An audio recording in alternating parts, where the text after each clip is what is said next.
ठीक है, पॉइंट अब हटा लीजिए अपना।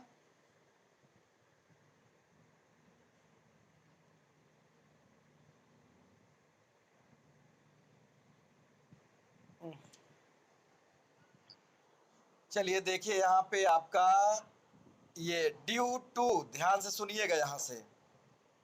Due to historical and cultural reason there is a division of labour between man and women in the family. ये कल सारी बातें बताया था कि हमने कि परिवार में कल्चरल और हिस्टोरिकल मतलब हमारा ऐतिहासिक परंपरा पुराने समय से, और कुछ संस्कृति हमारी है, कहते नहीं, कुछ जो संभ्रांत परिवार हैं जो अपने को उच्च फैमिली मानते हैं, जो अपर कास्ट मानते हैं, उसमें कहते हैं ना कि महिलाएं घर से बाहर निकलकर काम नहीं करने जाती हैं, लेकिन और लोअर कास्ट में वो काम करती हैं, खेतों में काम, अगर वो ना काम करे तो दूसरे का काम भी ना हो। तो कुछ ऐसे सिस्टम चले आ रहे थे जो हमारे समाज में, labour between man and women. तो इसमें महिलाओं और पुरुषों के कार्य में बंटवारा, कि महिलाएं जो है हाउस होल्ड, घर मतलब घरेलू काम करेंगी, डोमेस्टिक कोर्स जिसको कहते हो, बच्चों की देखभाल करना, खाना बनाना, अदर क्लीनिंग सफाई करना। और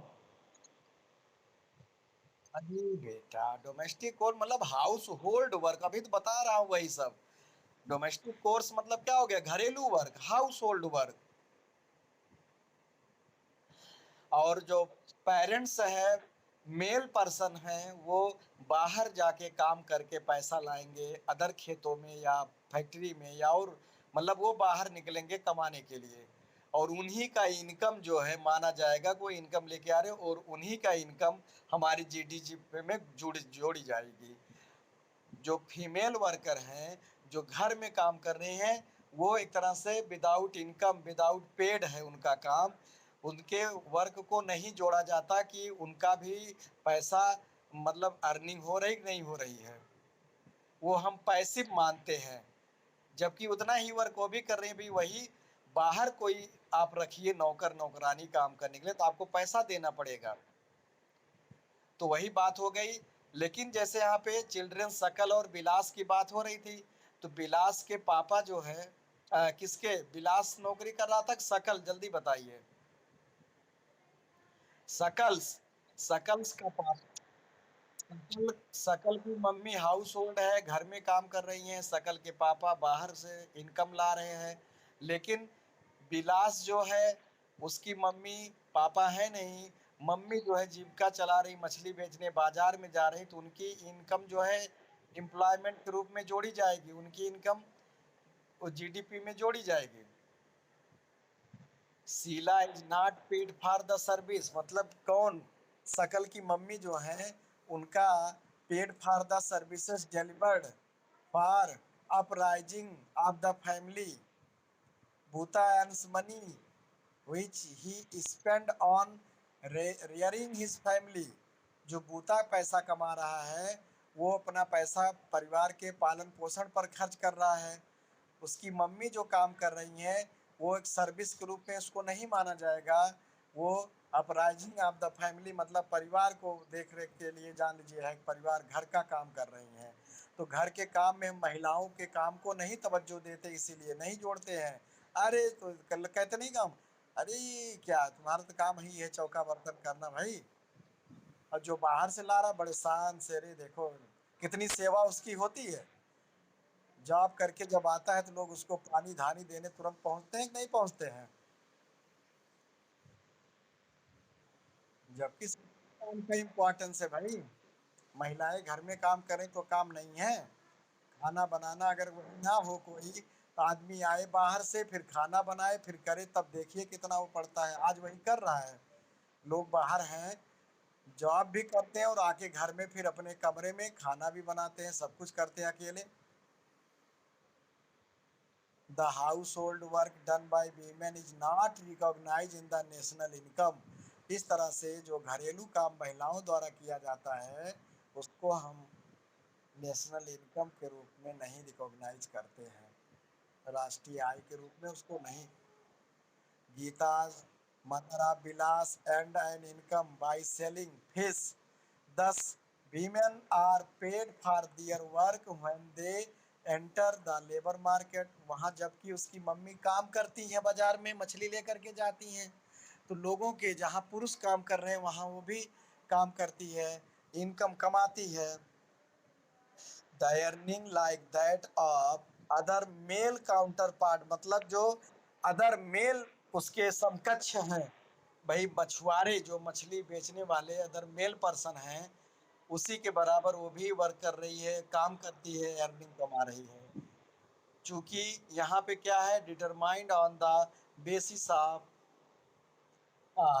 work when they enter the labor market. Their earning like that of male counterpart is determined on the basis of education and skill. skill. अगला है, education help individual to make better use of the economy. क्या करता है, शिक्षा जो है हमारी help individual, व्यक्तिगत मदद करता। कहते नहीं, आप पढ़ोगे तो आपके लिए होगा, आप दूसरों को अपनी पढ़ाई नहीं दोगे, और यही एक ऐसा धन है जो दूसरा चुरा नहीं सकता है। आप अपनी कॉपी दूसरे को दे दीजिए, क्या वो आपका ज्ञान ले लिया? नहीं, आपने दूसरों को बताया तो भी उसने ज्ञान नहीं, उसको मिला लेकिन आपका ज्ञान और बढ़ गया, आपका रिवीजन हो गया। लेकिन कुछ लोग होते हैं बताना नहीं चाहते हैं, बताने से कतरते हैं, अरे इसको आ जाएगा।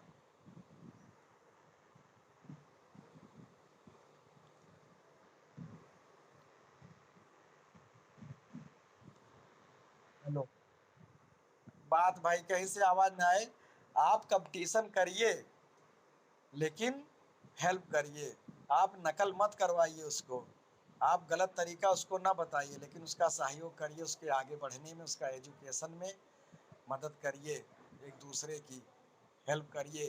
कोई कहीं कमज़ोर है तो उसको आप सपोर्ट करिए, लेकिन कंपटीशन बनाए रखिए, आगे बढ़ने की तुलना बनाए रखिए एक दूसरे से, लेकिन वो कंपटीशन हेल्दी होना चाहिए, नाट क्या होना चाहिए, अप्रेसिव या कॉन्ट्रास्टिंग, जो जिसको कह सकते हो गलत तरीके से। तो इसमें कह रहा है कि education and skill are the major determinants of the earning.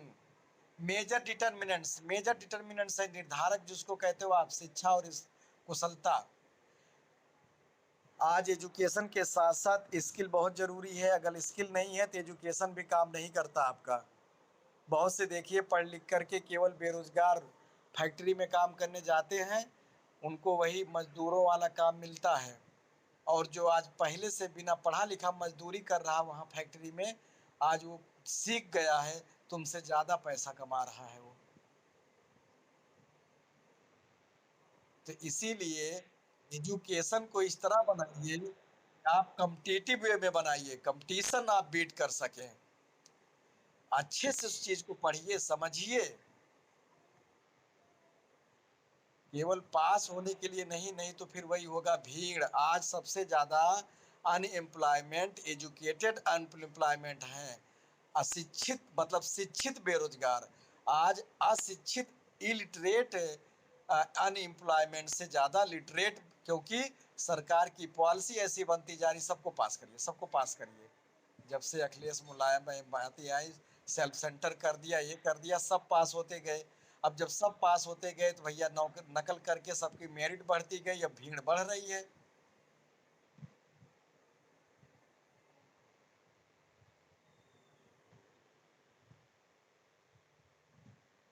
अरे इस बार नहीं, इस बार तब भी गलीमत है कि ज्यादा नहीं हाई पाने पाए, और पिछले रिकॉर्ड के अनुसार रिजल्ट बना, पिछले जो बोर्ड का रिजल्ट आया था उनके अनुसार सर गवर्नमेंट वो मतलब सीबीएसई ने कह दिया या यूपी बोर्ड ने कह दिया। फिर भी तमाम लोगों की देखिए कम आए हैं, मनमानी रो रहे हैं, सब रोज तो फोन करके परेशान किए हैं 10-12 वाले, सर इतना कैसे हो गया, अब क्या किया जाए। जिस तरह का, अरे तो कोई एग्जाम देने, अब तो कोई कह रहा है कि सर 2-2 महीना हो गया मेरी तैयारी छूट गई। अब कहते हैं एक तरफ कि मेरा 90% होना चाहिए और एग्जाम देने को तैयार नहीं है। समस्या तो इस बात की है ना, एग्जाम भी देने से डर रहे हैं, और स्कूल वाले नंबर भी दे देते सोच रहे हैं, स्कूल के हाथ में कुछ था ही नहीं। यही तो नहीं समझ पा रहे हैं सब लोग। स्कूल के हाथ में तब होता जब मनमानी नंबर। चलिए आगे देखिए। इसीलिए आप लोगों से कहते हैं हर चीज में आप शामिल रहिए, ज्वाइन रहिए, हर परीक्षा दीजिए। कब क्या सिस्टम बदल जाए कोई पता नहीं है। और जो नहीं जुड़ते हैं, नहीं करते हैं, तो फिर वो अपना आपकी जान लेंगे। तो अब स्कूल खुलने का तो अभी देखो 15-16 से कहाँ खुल जाएगा, बीच में परीक्षाएं हैं। 16-17 पीजीटी है, 20 को पेट की परीक्षा है। फिर उधर रक्षाबंधन का छुट्टी है, मुहर्रम की छुट्टी है।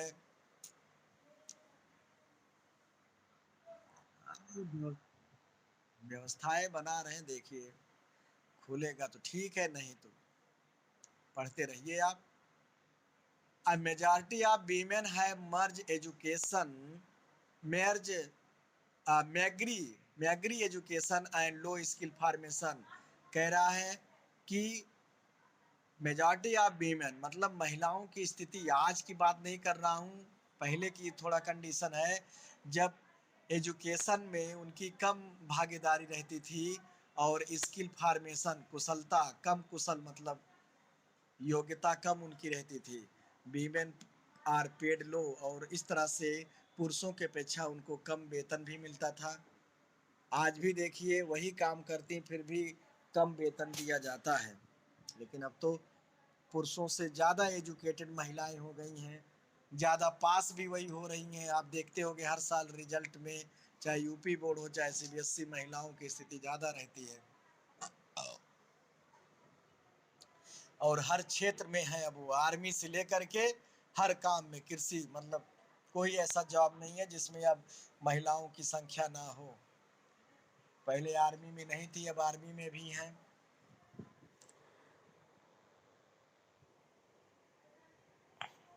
कहाँ? पायलट भी हैं, नेवी में भी हैं। चलिए, the employment in this sector is characterise by irregular and low income. कह रहा है कि इरेगुलर है, अनियमित है, और लो इनकम है। In this sector, there is a absence of basic facilities like maternity leave। अब तो सब मिल रही है। कह रहे हैं कि मैटरनिटी लीव का मतलब होता मातृत्व लाभ। अब तो सरकार 3 महीने का मातृत्व लीव ले रही, लेकिन कहाँ? सरकारी जॉब जॉब में। जो महिलाएं सरकारी जॉब में हैं मतलब बच्चा जब होता है तो उसकी देखभाल के लिए अब सरकार 3 महीना की छुट्टी देती है सरकारी जॉब में। पहले इतना नहीं था। मैटरनल लीव उसे कहा जाता है। तो अदर, लेकिन प्राइवेट सेक्टर में इतना नहीं है फैसिलिटी ना। चाइल्ड केयर सिस्टम नहीं है। जो कामगार महिलाएं हैं वो अपने बच्चों को छोड़ के कहाँ काम करने जाएं। लेकिन अब धीरे धीरे बन रहा है सरकारी व्यवस्थाओं में भी। ये चाइल्ड बच्चों के लिए उनके वहाँ देख रेख के लिए बन रहे हैं। प्राइवेट में भी बहुत से संस्थाओं में, बहुत फैक्ट्रियों में ऐसा बनाया गया है कि उनके बच्चे की देखभाल हो और वो काम करें। और सरकार इसीलिए आंगनबाड़ी वगैरह जो खोली है 0 से मतलब 6 साल तक के बच्चों के लिए, कि वो बच्चे आए और वहाँ रहें और महिलाएं अपना काम तब तक और कर सकती हैं। तो धीरे धीरे सब बदल रहा है, व्यवस्थाएं हो रही हैं आगे। सम वुमेन्स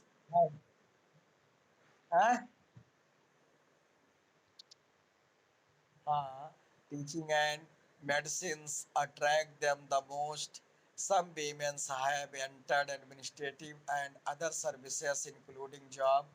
आज महिलाएं देखिए प्रशासनिक व्यवस्था, आईएएस है, पीसीएस हैं, जिलाधिकारी हैं, मुख्य विकास अधिकारी हैं, एसडीएम है, एसपी हैं, एसएसपी हैं, आईपीएस सब है कि नहीं है? महिलाएं हैं कि नहीं है?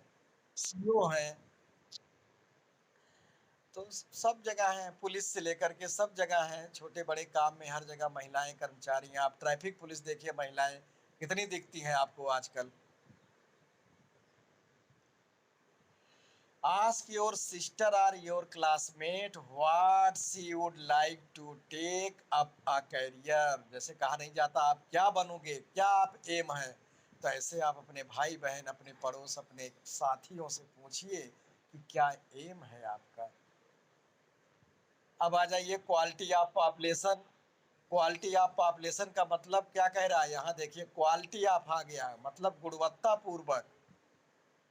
तो पॉपुलेशन तो पूरी है, अरब संख्या हमारी है, लेकिन क्वालिटी पॉपुलेशन बहुत कम है। Depends on the literacy rate, किस पर डिपेंड करता है, और लिटरेसी रेट भी नहीं तो भेड़ों की तरह हो गई है। लिटरेसी रेट का मतलब है थोड़ो एक साक्षर अंगूठा। अब सरकार कहती है अंगूठा लगाना छोड़ दो, साइन करो, बस लिटरेट हो जाओ, पढ़ना लिखना जान जाओ, उसका मतलब हो गया काम? नहीं। हेल्थ ऑफ ए पर्सन, स्वास्थ्य इंडिकेटेड भी life by life expectancy and skill formation acquired by the people. अब आजकल नया कोर्स आएगा आपको, स्किल फॉर्मेशन, कौशल विकास पाठ्यक्रम में चलेगा। अब व्यवसाय नहीं पाप, इसीलिए तो मोदी जी, योगी जी ने, मोदी जी ने जनसंख्या नीति पॉलिसी बना रही है, लेकिन अपोजिट भेड़ियों वाले तो क्या कर रहे हैं, विरोध कर रहे हैं ना। अपोजिट पार्टी का तो काम करना विरोध। अब वहां नियंत्रण में है हमारे। सुनिए, हमारे यहाँ फैमिली फैमिली प्लानिंग कितने समय से लागू है ना, 1960 के दशक से फैमिली प्लानिंग लागू हुई है। और 71 में जब इमरजेंसी केस उधर जो है ये एस्टोकेसी और ये सब, मतलब मेल और फीमेल नसबंदी जिसको कहते हैं, कराया जा रहा था जबरदस्ती इंदिरा गांधी के समय में, संजय गांधी जी तो फैमिली प्लानिंग के लिए, लेकिन फिर भी कोई कंट्रोल नहीं हुआ। फिर भी आज लोग जागरूक हुए हैं, एक बच्चे दो बच्चे, और लेकिन अभी भी मुस्लिमों में कोई कंट्रोल नहीं। चलिए छोड़ दीजिए उस सबको, लेकिन अब ये कानून बन रहा है, यूपी में भी बन गया है और केंद्र में भी, कि दो बच्चे से ज़्यादा नहीं, लेकिन लोग विरोध कर रहे हैं। अपोजिट पार्टियां पास नहीं होने देंगी बिल। समस्या इस बात की है ना, जिनके दो बच्चे से ज्यादा होंगे उनको जॉब ना मिले, भी तमाम ऐसी चीजें अभी लागू हो जाएं तो अपने आप लोग सीमित कर देंगे, चाहे बेटी हो चाहे बेटा, कोई मतलब नहीं है। लेकिन हमारे आधे नेता ही ऐसे हैं जिनके 55 बच्चे, वही नहीं पास होने देंगे। अभी ऐसे हो जाए कि कोई, हाँ तो समस्या ये है ना, कई बार ऐसे बना कि जिनके दो बच्चे से ज्यादा होंगे उनको टिकट नहीं मिलेगा।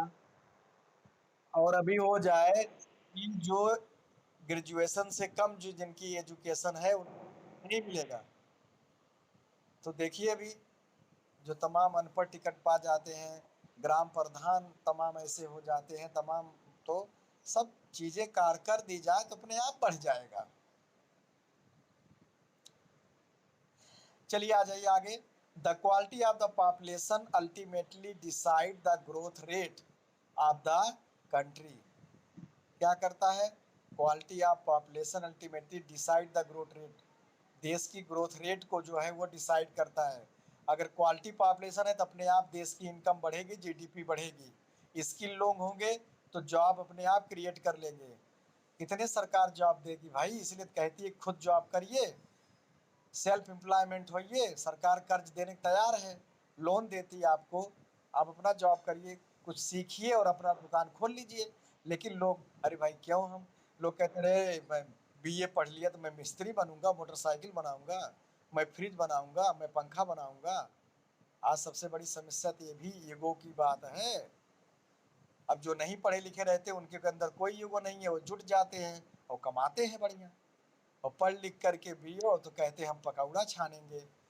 सरकार से धरना के लिए वो अदर पार्टियां वाली एक दिन पकौड़ा छनवा देंगी, तो कहेंगे देखिए पढ़ लिख कर बेरोजगार, टीटी पास, पकौड़ा छान रही है। आज जबकि पकौड़ा छानने वाले, नहीं आज पकौड़ा सुनिए, आज पकौड़ा छानने वाले, आज फुल्की बेचने वाले, चाट बेचने वाले हजारों रुपया रोज कमा रहे हैं कि नहीं कमा रहे हैं, जल्दी बताइए।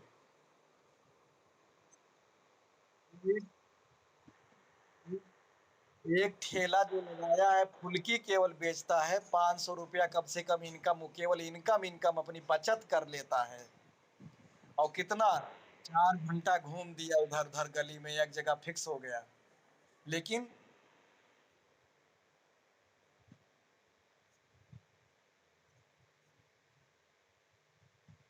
तो कहाँ है सब सरकारी नौकरी, बताइए। समस्या तो ये भी है। चलिए आगे, एजुकेशन। भाई कोई काम बुरा नहीं है, बस देख रहे हो ये जो अकबरपुर में तुम देखते हो कि शिवामा में जो छोटे छोटे 4 पहिया वाली ठेलिया की तरह लेके, ये सब बाहरी हैं। कोई झांसी से आया, कोई बरेली से आया, कोई कहीं से इनका ग्रुप आया है, और सोचिए वहां से आके यहाँ कमा रहे हैं। अच्छा। हाँ बिल्कुल, मस्त है। भाई अगर आपको लगता है कि हमारे यहाँ लोग अरे देखेंगे, आप भी दूसरे शहर चले जाइए, वहां बेचिए। सबसे बड़ी समस्या तो यही है, अरे कोई देख लेगा। अब जैसे हम ही हैं, अरे हम तो पढ़ा रहे थे, अब हम फुल्की बेचें, अरे विपुल ने देख लिया, अरे सर तो फुल्की बेच रहे। सबसे बड़ी समस्या तो इस बात की है। वो है अगला, Sakal's education in the initial year of his life bore him the fruits in the later years in terms as a good job. बताया ना कि सकल ने अपने प्रारंभिक में पढ़ा, मेहनत किया, और जो उसने प्रारंभिक जीवन में एंजॉय नहीं किया, आगे चल कर के उसको उसका फल मिला और जॉब मिला। अब वो चाहे पूरा एंजॉय कर सकता है अपने लाइफ का। तो वही बेटा, it opened new horizon for him. जैसे कह रहा ना, years in term of good job and salary, visa, education, ये सब पढ़ा दिया था मैंने कल। Sakal's, it opened new horizon for him, provided new aspiration and developed value of life. Not only for Sakal, education contribute toward the growth of society also. केवल सकल ही नहीं, society, किसी भी समाज में, सोसाइटी में ग्रोथ हो सकती अगर एजुकेटेड लोग हैं।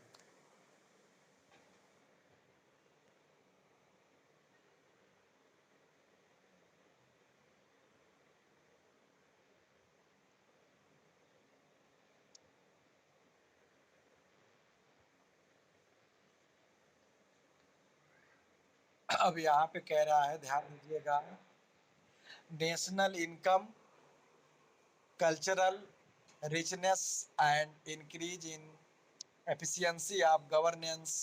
मतलब गवर्नेंस का मतलब कि सरकार के क्या कदम है, सरकार क्या वर्क करती है, प्रभाव अपना क्या कदम उठाती है रोजगार देने के लिए, इन सब क्षेत्रों में बढ़ावा देने के लिए। There is a provision made for providing universal access, retention and quality in elementary education with a special. मतलब कह रहा क्वालिटी इन एलिमेंट्री मतलब बेसिक प्राइमरी शिक्षा में गुणवत्ता पूर्वक बढ़ावा देने के लिए। आज देखिए सरकार प्राइमरी एजुकेशन बढ़ाने के लिए उसमें भी इंग्लिश मीडियम प्राइमरी कर दिया गया है, जूनियर कर, लेकिन फिर भी लोग अपने बच्चों को भेजना नहीं चाह रहे हैं वहाँ पे। अब क्या करे सरकार, सरकार आके कितना देखेगी। सारी जिम्मेदारी तो उस पर हमारे ऊपर है, टीचरों के ऊपर है ना जो है। और योग्य टीचर भी हैं, लेकिन कोई करना नहीं चाहता सही से। Emphasise on girl there is also, आज लड़कियों को पढ़ाने के लिए फ्री एजुकेशन दिया गया है, ग्रेजुएशन लेवल तक के। और जगह जगह पे आज स्कूल कॉलेज, अब तो गांव लेवल पर भी डिग्री कॉलेज खुल गए हैं, महाविद्यालय खुल गए हैं। तमाम व्यावसायिक शिक्षा, एजुकेशन, बीटीसी, बीएड, सब कॉलेज, नर्सिंग कॉलेज सब तो खुले हुए हैं। पढ़िए सीखिए। नवोदय विद्यालय पहले सरकार ने ओपन किया था इसी सोच से कि ग्रामीण बच्चों को एक बेहतर शिक्षा देने के लिए नवोदय विद्यालय चलाया जा गया था, जिसमें करीब 75% ग्रामीण बच्चे आते थे प्राइमरी पास करके। लेकिन अब तो हर जगह के बच्चे आ सकते हो, ज़्यादातर वो शहरी बच्चे ही आ रहे हैं, पढ़ करके कोचिंग करके, चाहे जैसे हर एक विद्यालय में। The vocational streams have been developed to equip large large number of high school students with occupation related to knowledge and skill. The plan outlay on education has increased from Rs 151 crore in the first plan to मतलब education पर शिक्षा पर जो plan पंचवर्षीय योजना के तहत जो बजट खर्च किया जा रहा था पहले में 3766 से बढ़ करके 151 करोड़ हो गया। इन द 11th प्लान मतलब 11वीं पंचवर्षीय योजना में इतना करोड़ खर्च हो रहा है।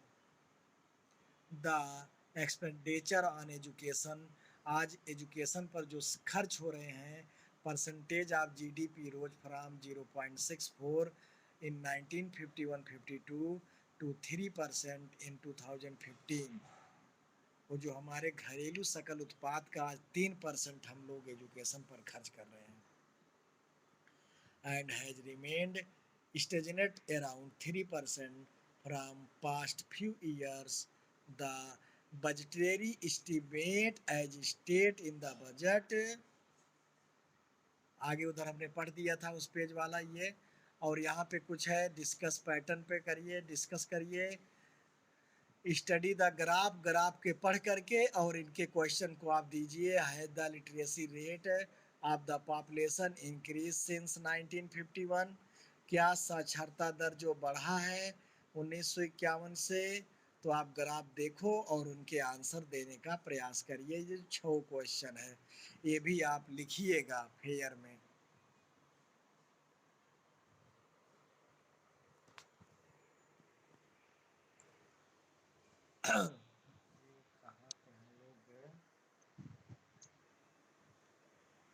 आगे देखिए the documents of the union state government reserve Bank of India जो मतलब इनका डॉक्यूमेंट्स है जो इनका मतलब स्रोत है एक तरह से लिखित सब रिकॉर्ड यूनियन स्टेट गवर्नमेंट और Reserve Bank of India the expenditure on education जो एजुकेशन पर खर्च हो रहा है as percentage of GDP has decline to 2.7% in 2017-18। 17-18 में घट गया था एक तरह से जीडीपी का जो 3% था उससे घट के। The literacy rate have increase जबकि साक्षरता दर बढ़ा था 18%। 1951 to 74% in 2010-11 literacy rate is not only a right, it is also needed if the citizens are to perform their duties and enjoy their right properly। क्या कह रहा है literacy is not only the right साक्षरता केवल अधिकार ही नहीं है हमारा it is also needed it to the citizens to perform. अब ये जरूरी है आवश्यक है कि नागरिक परफॉर्म करे अपने कर्तव्यों को भी and enjoy their right properly और अपने अधिकारों का एंजॉय करे सही ढंग से। However a vast difference is noticed across different section of the population। Literacy among male is nearly 16.6% higher than female and it is about 16.1% higher in urban areas as compared to rural areas. तो ये कह रहा ना differences दिखाई दे रहा है शहरी और ग्रामीण एरिया में। शहरों में ज़्यादा लिटरेसी रेट है अकॉर्डिंग टू रूरल एरिया ग्रामीण से, पुरुषों में ज़्यादा अकॉर्डिंग टू महिलाओं के। तो ये अनइवन नहीं होना चाहिए डिफरेंसेस नहीं होना चाहिए क्योंकि सबके लिए बराबर मौका है यहाँ पर ये राइट है हमारा। In 2011 literacy rate varied from 94 in Kerala to 62% in Bihar. Kerala सबसे ज़्यादा साक्षर वाला दर है बिहार सबसे कम वाला।